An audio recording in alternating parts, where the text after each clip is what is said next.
Guys, I was so touched today. You know what? My wife gave me, or whoever gives it to me, my wife gives it to me, a beautiful flower. And this is the first time I received flower during birthdays. Thank you so much to those who love me, especially my big sister.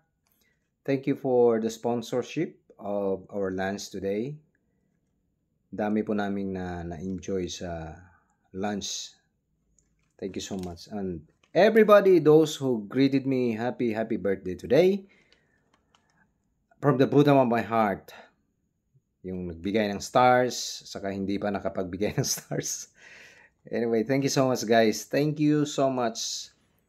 I cannot name you one by one, but I'd like to say thank you so much for the very kind and the love.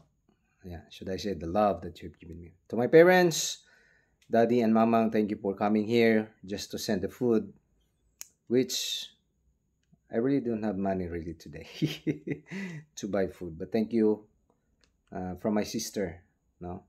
Sa lahat ng mga kapatid ko na nag-greet. Thank you so much.